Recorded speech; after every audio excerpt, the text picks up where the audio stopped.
కాబోతున్నారు.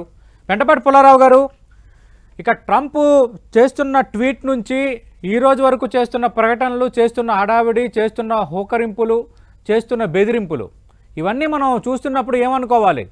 నిజంగా ట్రంపే యుద్ధాన్ని ఆపేశాడా? అనియుద్ధం రాకుండా అడ్డేసుకున్నాడా? లేదంటే వాణిజ్యం ఇక కుదరదు అని చెప్పేశాడా? మీ అంచనా ఏంటి సార్? ఇవాళ మళ్ళీ మార్చుకున్నాడు కదా. మొన్న శనివారం నాడు మేమే మధ్యవర్తనం చేశాం, మేమే అంతా చేసాం అన్నది. ఈవేళ మేము సాయం చేసాం వీళ్ళిద్దరూ మాట్లాడుకోవటానికి అని చెప్పాడు. సాయం చేసామని ఆయన చాలా యుఎస్ ప్రెసిడెంట్, పవర్ఫుల్ మ్యాను, అక్కడ ఉన్న ఫుల్ పవర్ వాడతాడు. కానీ ఆయన గంట గంటకి మాట మార్చుకుంటాడు. ఆయన ఏమన్నాడు మళ్ళీ నెక్స్ట్ డే మర్చిపోతాడు. అది ఆయన పద్ధతి. కొంచెం ఎగ్జాజరేట్ చేస్తాడు, ఎక్కువ చెప్తాడు. ఇప్పుడు చైనాని మార్చేస్తాను, వాళ్ళ సంగతి తేల్చేస్తాను అని 150-200% టారిఫ్స్ వేసి నిన్న సకానికి 300 తగ్గించేశారు. ఆయనతో బెస్ట్ హ్యాండ్లింగ్ ఏంటంటే ఆయన అన్నదానికి కాంట్రిడిక్ట్ చేయదు. ఆయన ఏదో గాలి దుమ్మలాగా ఏదో మాట్లాడేసి వెళ్ళిపోతాడు, మళ్ళీ గాలి దుమ్మ వచ్చిందని ఎవరికి తెలియదు. అది ఎంత ఇంపార్టెన్స్ ఇవ్వక్కర్లేదు ఆయనకి. తర్వాత ఫారిన్ అఫైర్స్ మన సంగతి, మన విషయాలు తెలియవు. నిన్న నరేంద్ర మోడీ గారు చాలా స్పష్టంగా చెప్పారు, అసలు వాళ్ళ పేరు ఎత్తలేదు. ఇంకోటి కూడా అన్నారు, నిన్న మాట్లాడిందంతా మీరు దేశం అంతా విన్నాం కదా. నరేంద్ర మోడీ పాకిస్తాన్ పాలసీ, పాకిస్తాన్ రీసెంట్ యుద్ధంతో ఏంటి చెప్పింది స్పష్టంగా అన్నారు. ఏ మీటింగ్ తో పాకిస్తాన్ తో కూర్చుంటే రెండే విషయాలు మాట్లాడతా, ఉగ్రవాదులు ఎలాగ అప్పచేస్తావు, ఎలాగ అప్పచెప్తావు. రెండో విషయం, మా కాశ్మీర్ మీరు దొబ్బేసింది, ఆక్రమించింది, తిరిగి ఇచ్చేది ఎలా చేద్దాం అంతే. ఇంకో విషయం మాట్లాడేది లేదు. మధ్యవర్తనం ఎవరిది మాట్లాడేది లేదు. పాకిస్తాన్ గడప గడప తొక్కి బ్రతిమాలి వాళ్ళతో వీళ్ళతో మాతో మాట్లాడిచ్చింది. ఆఖరికి వాళ్ళే మాట్లాడారు మాతో, మేము అందరూ కూర్చుందామండి శాంతి కోసం. అది మనం గవర్నమెంట్ ఆఫ్ ఇండియా స్పష్టంగా యుఎస్ గవర్నమెంట్కి చెప్పారు, మీడియాకి చెప్పారు. అసలు మనకి మధ్యవర్తనం చేసేది ఎవరు లేరు, మాట్లాడేది లేదు, ఇంకో దేశం వెళ్ళి కూర్చునేది లేదు. పాకిస్తాన్ మేము మాట్లాడుకునే పరిస్థితి వస్తే డైరెక్ట్ గా మాట్లాడుకుంటాం అంతే. అది ఎప్పటి నుంచో ఉన్న పాలసీ, ఇందిరాగాంధీ టైం నుంచి అది కంటిన్యూ అవుతుంది. అంటే ఇప్పుడు అణుయుద్ధం రావాల్సింది, రెండు దేశాల ప్రజలకి ఇబ్బంది అయ్యేది అంటూ ఆయన ఒక కామెంట్ చేశారు. నిన్న ప్రధాని నరేంద్ర మోదీ ఈ అణు బెదిరింపులకు లొంగము అంటూ చాలా స్పష్టమైన ప్రకటన చేశారు. ఈ రెండింటిని చూస్తున్నప్పుడు నిజంగా ఆ తరహా వాతావరణం ఏమైనా క్రియేట్ అయిందా? అది వాతావరణం అంటే పాకిస్తాన్ 30 సంవత్సరాలు బట్టి, ఎప్పుడైతే చైనా ఇచ్చింది కదా ఈ అణుబాంబులు అన్ని వాళ్ళకి, వాళ్ళు సబ్బులు కూడా తయారు చేయలేరు, ఒక సైకిల్ ఫ్యాక్టరీ లేదు. చైనా తయారు చేసి పంపి ఫిట్ చేసి అన్ని చేసి ఇదిగో బటన్ నొక్కటానికి అని పవర్ ఇచ్చారా లేదా అది తెలియదు ఎవరికి. అది కానీ అస్తమాను పాకిస్తాన్ అనేది ఏంటంటే, మా దేశం మీద దాడికి వస్తే, మా దేశంలో సైన్యం పంపిస్తే, కాశ్మీర్ లో ఆక్రమించడానికి భారతదేశం సైన్యం వస్తే ఈ బాంబులు వాడతామని అస్తమాను వాడేవారు.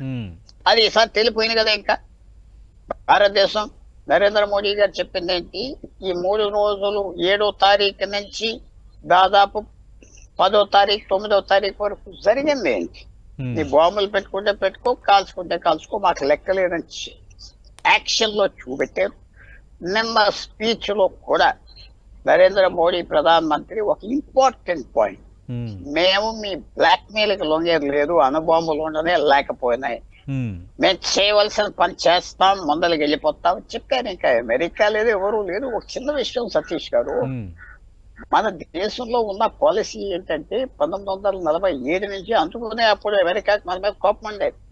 మేము న్యూట్రల్ గా ఉంటాం, మీరు సక్సెస్ అవ్వండి, దెబ్బలాడుకోండి రష్యాతో అన్నాం. దాని మీద మన కోపం పాకిస్తాన్ అమెరికాతో ఉన్నాయి. ఆ పాలసీయే ఈవేళ మన ఎక్స్టర్నల్ అఫైర్స్ మినిస్ట్రీ, దౌత్య సంబంధాలు చూసే మినిస్ట్రీలో ఇప్పటి నుంచో ఉన్నది ఆ సిద్ధాంతం. అది మనకు మంచిగా ఉపయోగపడింది కూడా. అందువల్ల అది మార్చేది లేదు, అమెరికా దగ్గరికి వెళ్ళేది లేదు, అడిగేది లేదు. 50 సంవత్సరాల క్రితం మనకి వాళ్ళు వారానికి 2 వాళ్ళు 3 వాళ్ళు 5 వాళ్ళు గోధుమలు తీసుకొస్తే మనం తట్టుకున్నాం తిండి లేక. ఇప్పుడు ఆ పరిస్థితిలో లేవు. అసలు లెక్క పెడతామా ఎవరినైనా? ఎవరిని లెక్క పెట్టాం, ఎవరిని లెక్క పెట్టాం. అది వాణిజ్యం లేదు, పాలు లేదు, పబ్బా లేదు. ఆ యాటిట్యూడ్ ఉంటుంది మన గవర్నమెంట్ లో ఎప్పుడు ఉన్నది, అలాగే ఉంటుంది. సో అదేమి నిన్న ఓని 5-6 పాయింట్ల మీద నరేంద్ర మోడీ పాకిస్తాన్కి, భారతదేశం ప్రజలకి, ప్రపంచానికి మెసేజ్ ఇచ్చాడు. చాలా పెద్ద మెసేజ్ ఇచ్చాడు. అమెరికాకి ఇచ్చాడు, యూరోప్కి ఇచ్చాడు, అందరికి ఇచ్చాడు. సో అవన్నీ కవర్ అయిపోయి ఆయన స్పీచ్, ఆయన మాట్లాడింది 5 పాయింట్స్ కవర్ అయిపోయింది. సో డొనాల్డ్ ట్రంప్ ట్వీట్స్ ఇస్తే ఇచ్చుకుంటాడు, అది కూడా చెప్పారు కూడా అమెరికన్ గవర్నమెంట్. చూడండి, కొన్ని ఎర్రగీతలు ఉన్నాయి భారతదేశం విషయాల్లో, ఆ ఎర్రగీతలు దాటకూడదు, ప్రజలు ఒప్పుకోరు. అవి కూడా కన్వే చేశారు. మేమేదో వచ్చి మధ్యవర్త పాకిస్తాన్ పిలుస్తాం, వీళ్ళు పిలుస్తామంటే ఇజ్రాయెల్ కాదు, హమాస్ కాదు, ఇరాన్ కాదు, స్పష్టం చేశారు మర్యాద పూర్వకంగా. అది ట్రంప్ కూడా ఇప్పుడు అర్థం చేసుకున్నాడు. అంటే పెంటపాటి పుల్లారావు గారు, ట్రంప్కి ఏమైనా ఐడెంటిటీ క్రైసిస్ ఉందా? ఎందుకంటే పాలస్తీనా, ఇజ్రాయెల్ మధ్య జరుగుతున్న ఇష్యూస్ నేపథ్యంలో ఇన్వాల్వ్ అవ్వడానికి చూడటం, అక్కడ ఏమి మాట నిలబెట్టినట్టుగా కనిపించలేదు. బట్ వేరే రష్యా వర్సెస్ యుక్రెయిన్కి సంబంధించి కూడా నేనంతా చేసేస్తా, యుద్ధాన్ని ఆపేస్తా అన్న వాతావరణం చెప్పినా అక్కడ కూడా అది వర్కౌట్ కాలేదు. అంటే నేను ఒక భారత్ పాక్ మధ్య ఇంత పెద్ద దీన్ని నేను ఆపేశాను, నేను ప్రపంచానికి కింగ్ని, ప్రపంచానికి శాంతి దూతని, నేను ఇన్వాల్వ్ అయితే ఏదైనా ఆగుతుంది, అలాగా చూపించుకోవాలన్న తాపత్రయం, తపన అలాంటిది ఏమైనా ఉందా ట్రంప్కి? 100% ఉన్నది. ఆయన ఇప్పుడు 76-75 ఏళ్ళలో ప్రెసిడెంట్ టర్మ్ అయిపోయేటప్పటికి 80 ఏళ్ళు వస్తాయి. నేను చరిత్రలో వెళ్ళిపోవాలి. నాకు ఒబామాకి 2009లో ఏం చేయకుండా ఒక నెలలోనే వాడికి ఎలా నోబెల్ ప్రైజ్ ఇచ్చారు పీస్ కి, రోజు అడుగుతూ ఉంటాడు. ఏం చేసాడని ఇచ్చారు అని అడుగుతాడు. మాకు ఇవ్వాలి, నేను యుద్ధాలన్నీ ఆప్ చేస్తా, ఆఫ్ఘనిస్తాన్ లో రష్యా యుక్రెయిన్ ఆప్ చేసి నోబెల్ ప్రైజ్ అడుగుతాడు. అనే మనిషి శాంతి మనిషి అంటాడు. మళ్ళీ ఇజ్రాయెల్ హమాస్ ని, ఇజ్రాయెల్ ఏమైనా చేయి చంపేద్దామంటాడు. ఇరాన్ ని హతమార్చేస్తానంటాడు. కన్వీనియన్స్ బట్టి మాట్లాడతాడు, అవసరం బట్టి. ఆయనకి ఏంటంటే పెద్ద పేరు కావాలి, పెద్ద పేరు తెచ్చుకోవాలి, పొగడాలి. పొగిడితే ఫస్ట్ మనం బాగా ఆయనతో మంచిగా ఉంటాం, మళ్ళీ మర్చిపోతాడు. ఆయన ఫైల్స్ చూడటం అవి ఏం ఉండవు. ఆయన ఫస్ట్ టైం 4 సంవత్సరాల్లో నమ్మండి 3 ఫారెన్ మినిస్టర్స్ ని డిస్మిస్ చేశారు. 3 foreign ministers, 3 national security advisers ని డిస్మిస్ చేశారు. ఒక అతను ఆయనతో కూర్చొని మాట్లాడుతూ ఉండగా ఆయనకి ఆర్డర్స్ పంపించేశాడు. ఆయన గదిలో నుంచి బయటికి వెళ్ళగానే డిస్మిస్ అవ్వాడు అన్నాడు. FBI డైరెక్టర్ ఎవరు డిస్మిస్ చేయలేదు ఇప్పటి వరకు. ఆయన ఏం చేశాడు, నేను చెప్పిన మాట వెళ్ళలేదని న్యూయార్క్ లో విమానం ఎక్కాడు, కాలిఫోర్నియాకి. విమానం ఎక్కినప్పుడు డైరెక్టర్ గా ఉన్నాడు, దిగినప్పుడు మాజీ డైరెక్టర్ అయిపోయాడు. ట్రంప్ కి మనం చాలా కేర్ఫుల్ గా ఆయన తీసుకోవాలి. ఆయన దేనికి ఇన్వాల్వ్ చేయకూడదు. తర్వాత ఆయన కూడా పాపం పట్టించుకోడు. ఆయన మాట వెళ్ళలేదనుకో పట్టించుకోడు, వెళ్ళిపోతాడు అలాగా. ఒక బిజినెస్ మ్యాన్ కాబట్టి వెళ్ళిపోతాడు. జెలెన్స్కీ ఫస్ట్ టైం కలిసినప్పుడు వైట్ హౌస్ లో నువ్వు అని తిట్టుకున్నారా లేదా? అవును, వైట్ హౌస్ లో మీరు చూసారో, ప్రపంచం బహిరంగంగా మీడియా సమావేశంలోనే తిట్టుకున్న పరిస్థితి కదా. ఆయన 5 అడుగులు 3 అంగుళాలు జెలెన్స్కీ, 6 అంగుళాలు 6 అడుగులు 6 అంగుళాలు ట్రంప్ వైట్ హౌస్ లో నువ్వెంత అని తిట్టాడు. ఇది సో ఎందుకంటే అక్కడ లైన్ దాటితే ఎవరు వాళ్ళ సొంత ఇంట్రెస్ట్ పాస్ చేసుకోరు కదా. అవును, అందువల్ల భారతదేశం ఇంట్రెస్ట్ నరేంద్ర మోడీ పాస్ చేసుకుంటాడా ఆయనతో ఏదో స్నేహం కోసం? స్నేహం దేనికి? ఆయన ప్రెసిడెంట్ గా ఉన్నారు కాబట్టి. డొనాల్డ్ ట్రంప్ ప్రెసిడెంట్ గా కాకపోతే మాట్లాడతారా? మాట్లాడరు, అంతే కదండి. 4 సంవత్సరాలు ఎవరైనా వెళ్ళి ఆయన కలిసారా? ఎవరు కలవలేదు. ఒబామాని 8 సంవత్సరాలు చుట్టూరా తిరిగారు. ఇప్పుడు ఎవరైనా ఆయన పేరు ఎత్తుతున్నారా? అధికారంలో ఉన్నారు కాబట్టి అడ్జస్ట్ చేసుకొని పోదామని ఉంటారు, అంతే. ట్రంప్ ఇంటర్ఫియర్ అవ్వేది ఏం లేదు. పాకిస్తాన్ ట్రై చేసింది, ఎలాగైనా ట్రంప్ దింపుదాం, వాడిని జాగ్రత్తగా చూసుకుంటే ఏదైనా చెప్పేస్తాడని. మీరు ఒక పెద్ద విషయం నన్ను చూసుంటారే, $500 మిలియన్ ప్లేన్ ఖతార్ ఆయనకు ప్రజెంట్ చేసింది, చూసారా లేదా? అవును సార్. అది ఎప్పుడు జరగలేదు. ఖతారీ పేదవాళ్ళకి ఏమి ఇవ్వదు, వీడికి ఎలాగిచ్చింది, ఈయన గారికి ప్రెసిడెంట్ అని ఇచ్చింది, అంతే కదా. అవును. అది కూడా ఎలాగిచ్చింది, ఆయన లైబ్రరీ ఆయనకి కాదు. సో ఈ పదవి దిగిపోగానే ఆ ప్లేన్ వాడుకోవచ్చు. సో అవన్నీ పట్లు ఉంటాయి. అరబ్ దేశాల ద్వారా ఏదో చేయించుకుందాం పాకిస్తాన్ ఆశ, అవన్నీ ఎగిరిపోయింది. ఎప్పుడైతే భారతదేశం ఇంకా మనం అనకూడదు టీవీ మీద, ఒక అడుక్కునే వాడిని బయటికి పంపించేసినట్టుగా పాకిస్తాన్ ని భారతదేశం అలా చేసి, నువ్వు వస్తే రా, మాట్లాడితే మాట్లాడు, నేను చెప్పిన విషయాల మీద మాట్లాడు, అంతే. నరేంద్ర మోడీ నువ్వు ఇక్కడికి వెళ్ళు అక్కడికి వెళ్ళు అదేవాళ్ళని పట్టించుకోమన్నా. అమెరికా దగ్గరికి వెళ్ళారు, సౌదీ అరేబియా దగ్గరికి వెళ్ళారు, పాకిస్తాన్ మనం ఏదో న్యూట్రల్ గా వాళ్ళు ఏదో సీజ్ ఫైర్ ఆఫ్ చేసాం, కాలపులు ఆఫ్ చేసామంటే కాదన్నారు.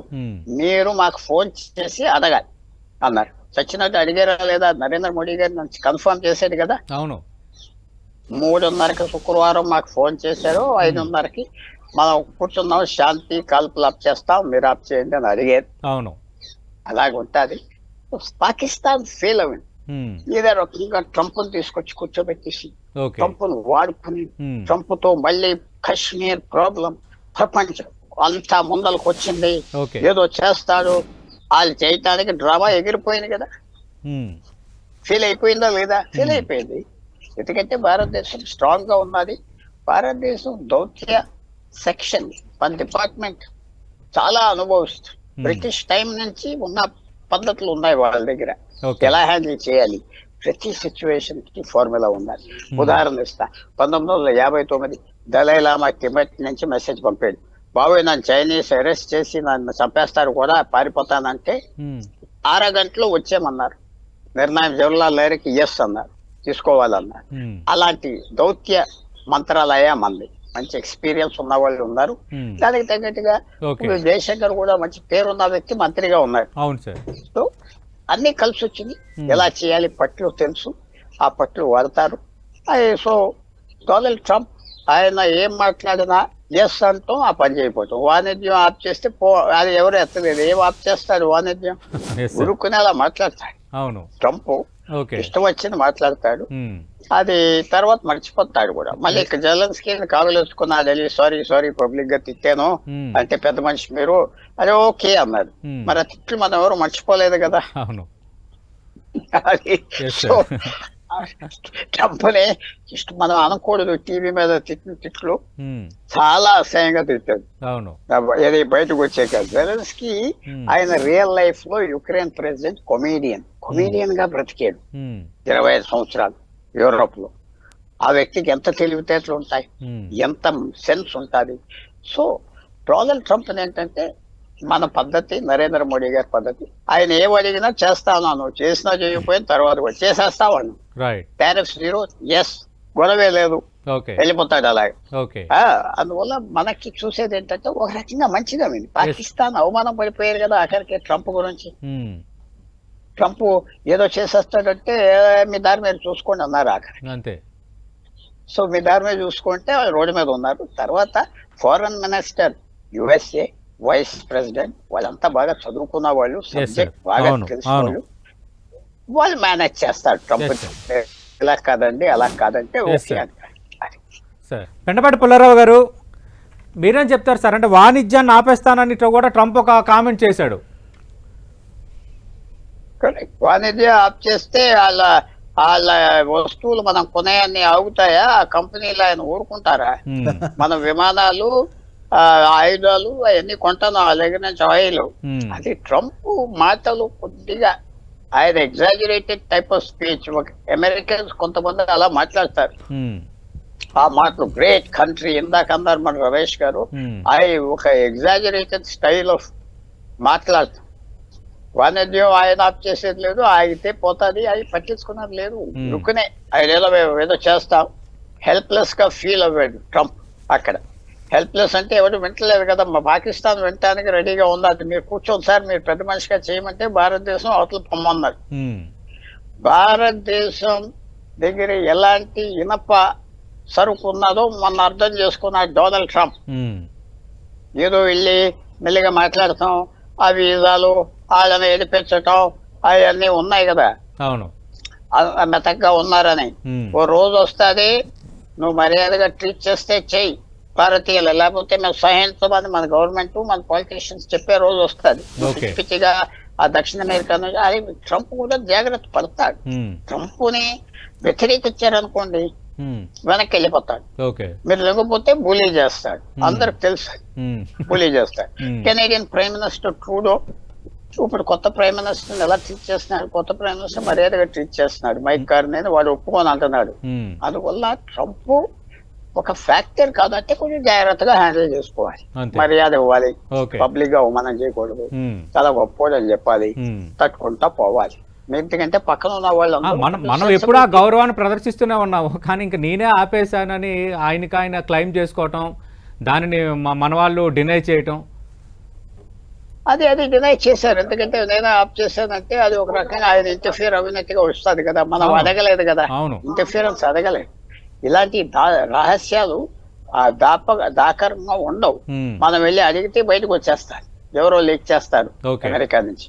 అందువల్ల ఇది మనం అనుకుని అన్ని చూస్తే మన రమేష్ గారు కూడా ఒప్పుకోవచ్చు. చాలా లక్కీగా భారతదేశానికి ఈ పాకిస్తాన్ తో ఈ ఎన్కౌంటర్, నేను యుద్ధం అని పిలవాలా పిలవకూడదా, ఈ ఎన్కౌంటర్ బయటికి మర్యాద పూర్వకంగా వచ్చాం, బాగా పెరిగాం. ఈ ఎన్కౌంటర్ లో భారతదేశం గెలిచిందని కూడా నేను స్పష్టంగా చెప్పేస్తాను. ఇప్పుడు న్యూక్లియర్ బాంబ్స్ అన్ని పెట్టి ఇలా పెట్టాక అసలైన బాంబు ఏంటంటే ఇండస్ నదిని బయటికి తీసుకొచ్చి బల్ల మీద పెట్టాడు నరేంద్ర మోడీ. 75 సంవత్సరాల నుంచి ఎవరు ఎత్తన కూడా పెట్టాడు. ఇప్పుడు అందరూ అబ్జర్వ్ ఏమంటున్నారంటే ఈ ఇండస్ నది ఎప్పుడైతే బయటికి పెట్టాడో, కంట్రోల్ చేస్తా ఉన్నాడో, పాకిస్తాన్ తో బ్యాలెన్స్ వాళ్ళకి బాగా తగ్గిపోయింది. వాళ్ళు ఎలా డీల్ చేస్తారు చూడాలి. అది పెద్ద వెపనైజ్ చేసాం మన నదిని, ఎప్పుడు చేయండి, మాకేదో ఆకాశం నుంచి నెత్తివేర పాకుతుంది అనుకున్న వాళ్ళకి జ్ఞాపకం చేశాం. సో ఇది ఒక పెద్ద ఇంపాక్ట్. మీ రక్తంతో నీరు వెళ్ళదు. అంటే పెంటపాటి పుల్లారావు గారు, ఆ సిమ్లా ఒప్పందాన్ని కూడా రద్దు చేస్తున్నట్టు పాకిస్తాన్ ప్రకటించింది కదా, మరి అది మళ్ళీ ఫ్యూచర్ లో కాల్పుల విరమణ రద్దు దిశగా అడుగులేదా? అది పెద్ద ఎవరు పట్టించుకోవట్లేదు, ఎందుకంటే వాళ్ళు ఇంప్లిమెంట్ చేయలేదు కదా. వాళ్ళు ఇంప్లిమెంట్ చేయలేదు కదా. ఆ సోల్జర్స్ పంపించేశాక వాళ్ళు ఏం చేయలేదు కదా. 93,000 మంది వెళ్ళిపోయాక అంత మామూలుగానే చేశారు, వాళ్ళు ఏం పట్టించుకోలేదు. అందువల్ల అది అయ్యింది పాస్ట్. కొత్త అగ్రిమెంట్స్ కు మనం చూసుకోవాలి, కొత్త సిచ్యువేషన్స్ వస్తాయి. బలం వచ్చేస్తే అగ్రిమెంట్స్ అందరూ రద్దు చేస్తారు. పాకిస్తాన్ సిమ్లా అగ్రిమెంట్ మనం మర్చిపోదాం, కొత్తది వచ్చిందేంటి బల్ల మీదకి 5-6 పాయింట్స్ నరేంద్ర మోడీ డాక్ట్రిన్, తెలుగులో కరెక్ట్ వర్డ్ నాకు తెలియదు, అది మాత్రం తీసుకొచ్చేది ఇవాళ నరేంద్ర మోడీ డాక్ట్రిన్. పాకిస్తాన్ వరకు ఇది 6 పాయింట్స్ చెప్పాడు. 6 పాయింట్స్ ఇప్పుడు పాకిస్తాన్ నెత్తి మీద ఉన్నాయి.